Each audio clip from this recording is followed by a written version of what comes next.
السلام عليكم ورحمة الله وبركاته. ازيكم يا احلى متابعين؟ هنعمل غدانا ايه النهاردة او الفيديو بتاعنا ايه النهاردة؟ تعالوا اقول لكم فيديو سهل جدا، وهنعمل اكلة احلى من اكلة المحلات او العربيات. اكلة جميلة جدا وهتعتمديها عندك، لانها بجد بعملها بطريقة حلوة قوي، احسن من بتاعت بره وانضف. خلاص مش هتكلف عليكي زي بره، دلوقتي الحاجة غليت جدا، فاحنا هنعملها بطريقة سهلة. انا معايا ايه؟ معايا كبدة، دي جايباها من سوبر ماركت او من اي محل انت عارفاه تكون واثقه فيه. خلاص. دي مش كبده بلدي، انا عشان اعملها وتطلع زي بتاعت العربيات والمحلات جبتها كبده مستورده. خلاص. طيب الكبده ما بتتغسلش. خلاص. الكبده ايه؟ ما بتتغسلش. طب هتعملي ايه فيها يا مرمر؟ هقول لكم. انا جبت مصفى وحطيتها في المصفى، ومعايا خل ربع، هنحط ربع كوبايه خل، ربع كوبايه خل. هنقلب ده كله. هي لسه اللي مطلعه من الفريزر من شويه فملحقتش تفك، بس عادي عشان انا ايه مستعجله عايزه اعملها. وهنسيبها كده قيمه ساعه، نص ساعه. بصوا هتنزل اي حاجه فيها. خلاص. بس كده نركنها على جنب اهي، وهتفك معاها اهي. بص هتفك ازاي. نركنها.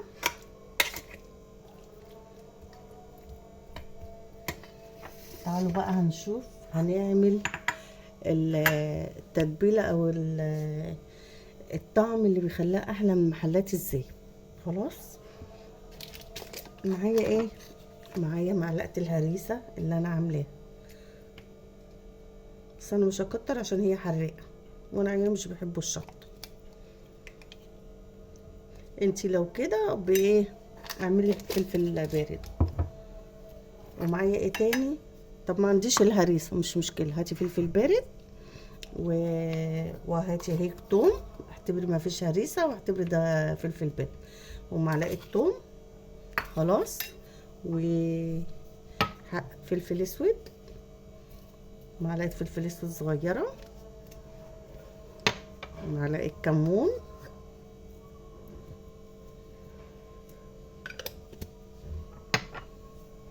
كزبره،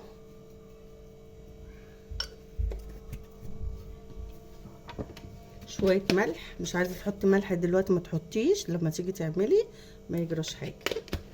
وحبه خل، حبه صغيره. خلاص. ونقلب ده كله مع بعض.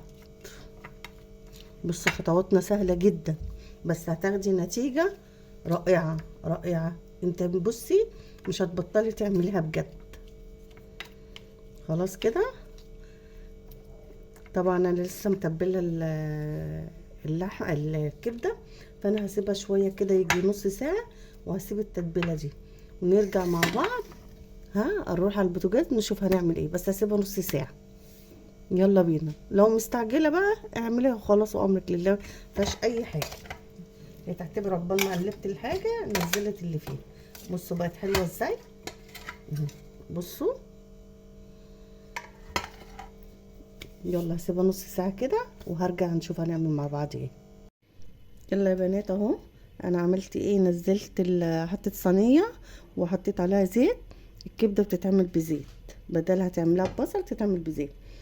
ومعايا سخنت الزيت حلو قوي، ومعايا الدقه اللي انا حطاها اهي.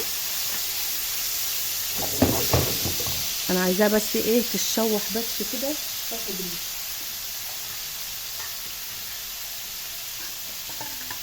الله الله الله على الريحه، ايه الجمال ده، ريحه خطيره.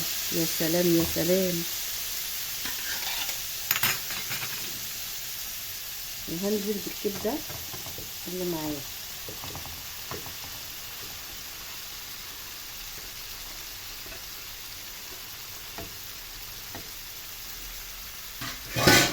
انا يا دوبك اديتها شمه كده على البوتاجاز الخلطه اللي انا عاملاها. ما تقلبيش فيها كتير عشان ما تنزلش الميه. انا هسيبها كده، مش عايزه عايزه اقول لكم بجد بجد على الريحه، تحفه تحفه تحفه. يا سلام يا سلام. يلا بقى اللي وصل كده وشم الريحه يقول يعمل لي لايك ويكتب لي كومنت حلو ويقول لي يا سلام.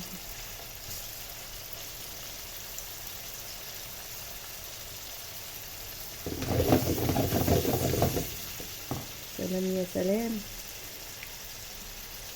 شامين؟ شايفين؟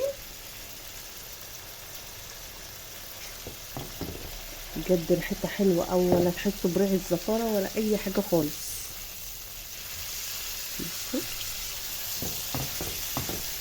اهم حاجه ما تقلبوش كتير عشان ما تنزلش الميه بس كده.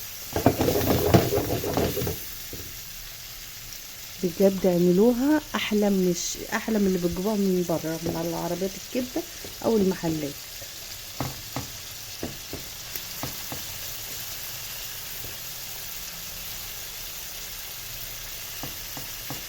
طب هتحطي لي اي مرمر بقى معاكي؟ معايا بصل. مش عايزين بصل، عايزين تعملوها كده مفيش مشكله خالص، بس هي كده خلاص.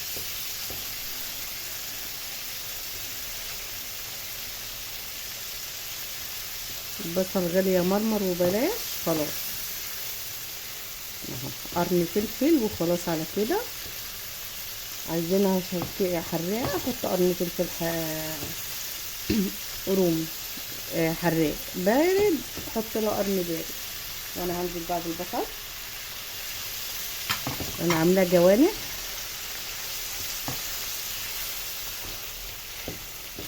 وهنزل كمان بالفلفل لان انا عيالي مش عايزين البصل والفلفل يبقوا باينين، يعني بيقرمشوا شويه. انتوا لو عايزينهم بيقرمشوا عادي. فانا هنزل بالفلفل ده فلفل رومي عشان يدبل، عشان عيالي مش بيحبوه كده. بصي الجمال، بصي الالوان، بجد ما يتاكلش ده. ولا الريحه بقى مش هقول لكم على ريحه الاكل. ده انا فاتحه مطعم على الريحه اللي انا شماها دي، انا فاتحه مطعم. بصوا الجمال، بصوا الجمال يا ولاد، يا خراشي على الجمال. صلوا كده وقولوا اللهم صل وسلم على سيدنا محمد كده في الايام المفترجه دي الجميله دي. طول ما انتوا قاعدين كده صلوا على النبي عليه الصلاه والسلام كده واحمدوا ربنا كده، ربنا بيدينا من عنده ان شاء الله.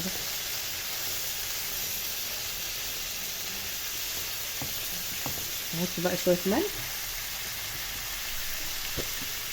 هاتلكوا فينو كده، مفيش فينو مش مشكله. عيش بلدي، سلطه الطحينه كده وقوطه متبله. يا سلام، سلام على الاكل، يا سلام.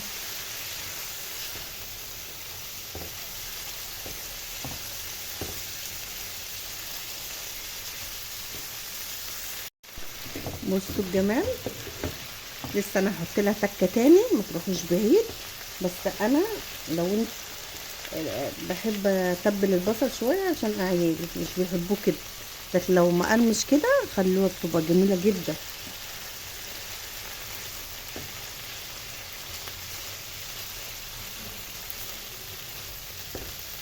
في تكه كده هعملها تاني.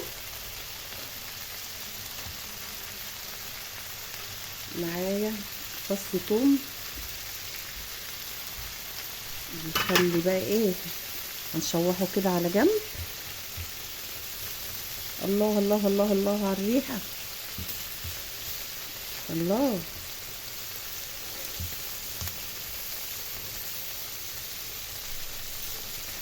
بقول لكم انا قلبت البيت محل كبده على الريحه والجمال.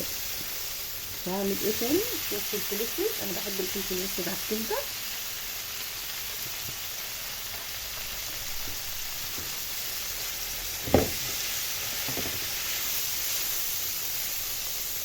شفتوا؟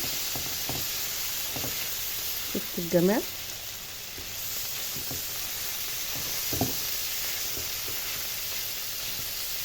اديتنا خلصت لانها هي ما بتاخدش وقت ومش هسيبها كتير على البوتاجاز. خلاص كده مجرد ما البصل دبل معانا خلاص. هحط لها شويه خل صغيره تاني. ايه ده، انت هتحطي خل تاني؟ ما انت حاطه حبه صغيره كده في الاخر تدولها ريحه. وكده كده الخل مش خل خام فما تخافوش. هحطهم بقى الباقيين وخلاص. بس كده وسندوتشاتك بقى وحركاتك.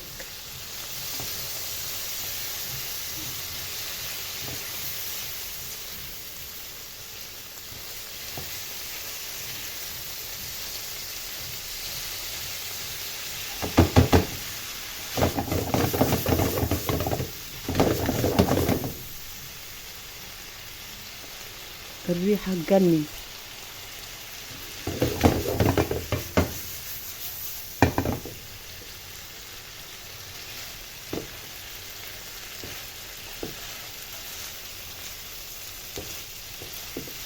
يلا بقى نغرف مع بعض. خلاص على كده هطفي عليه. تعالوا ما تروحوش اي حته، تعالوا اقول لكم على التكه الاخرانيه بقى او السر. هعصر عصره ليمونه.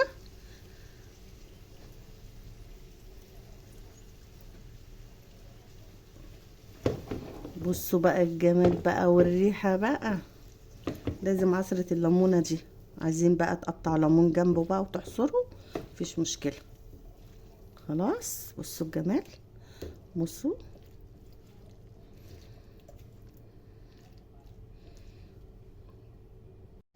خلاص يا بنات خلصت اهي وجميله جدا وروعه والريحه بقى ما اقولكمش على الريحه. جربوها بالطريقه دي تحفه قوي.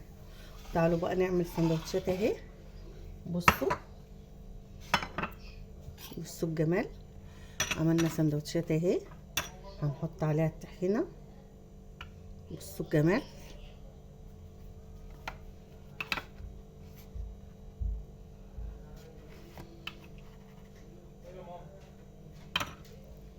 يلا يا بنات جربوها بالطريقه دي تحفه تحفه تحفه وجميله. والسندوتش بره بقد كده. طب ليه نجيبه من بره بدل ما احنا بنعمله هنا؟ جميله جدا وحلوه قوي. اتمنى ان انتوا تجربوها بالطريقه دي وان شاء الله تعجبكم ومش هتبطلوا تعملوها، هتعتمدوها عندكم. ويلا قوموا بقى اعملوها. ولو وصلتوا لحد كده وعجبكم الفيديو ما تنسوش تحطوا اللايك وتكتبوا كومنت حلو من عندكم كده وتعملوا اشتراك عشان يوصل لكم كل جديد من مطبخ مرمى. واقول لكم ايه، مع السلامه يا احلى متابعين.